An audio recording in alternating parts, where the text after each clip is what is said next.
Costa Rica en el siglo XX y XXI.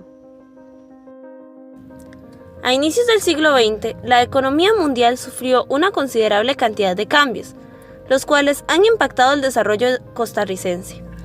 A partir de 1870 y hasta 1940, se da en el país un periodo liberal, donde la economía se enfoca en un modelo agroexportador de desarrollo hacia afuera, donde los productos principales de exportación eran el café y el banano, los cuales eran vendidos a países como Estados Unidos y Gran Bretaña, dos de las principales potencias mundiales más importantes del momento. El Estado liberal es mejor conocido por ser el desarrollo hacia afuera y se distinguía por estar a la cabeza la oligarquía cafetalera y los militares.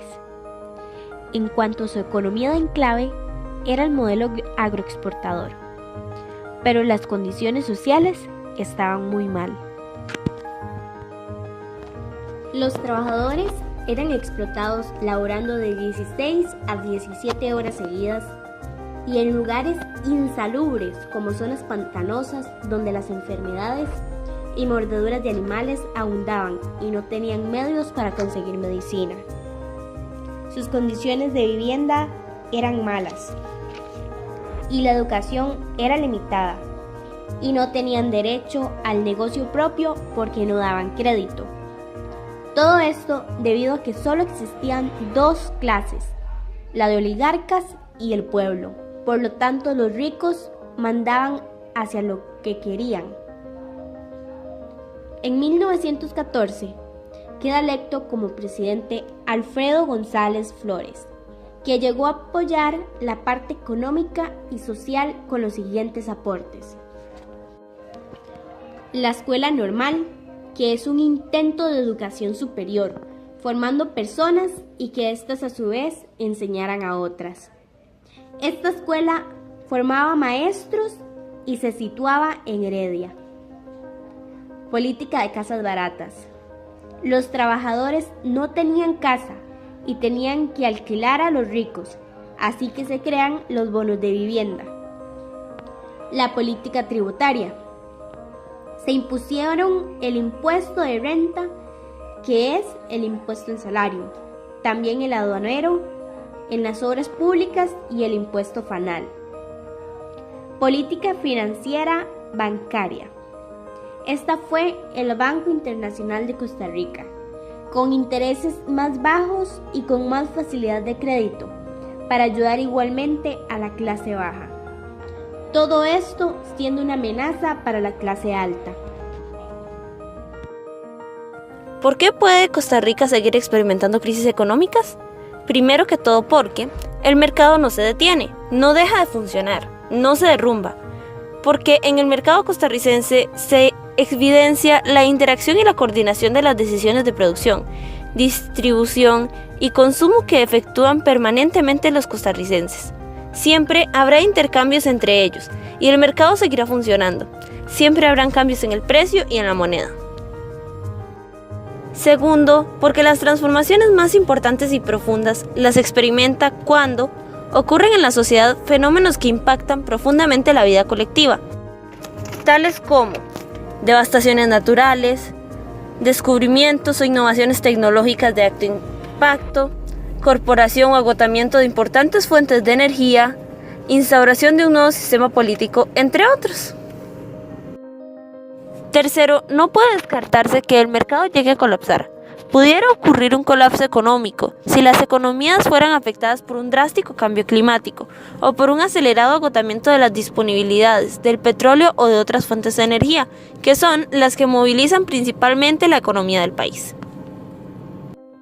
Algunas diferencias entre la crisis de 1929 y la recesión económica del año 2008 son: primero, la crisis de 1929 se dio por un gran desplome de la bolsa. En cambio, la recesión económica fue un descenso más lento y progresivo.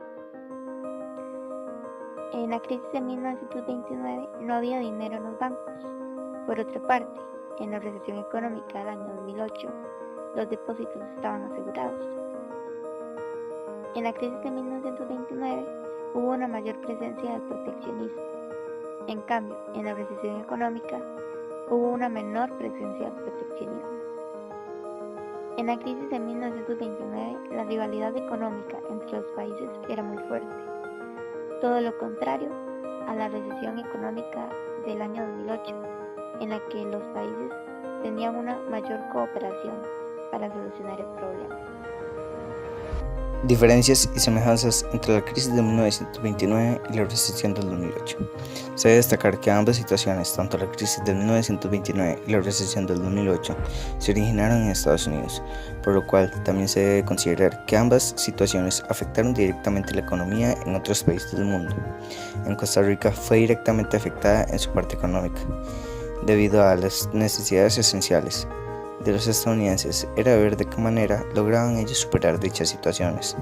Entonces cerraron puertas a la exportación de los costarricenses. Esto disminuyó el capital de Costa Rica de manera drástica. Estas situaciones empezaron por una baja en la bolsa de valores. En ambos casos sucedió la misma situación, que gira en la caída de Wall Street.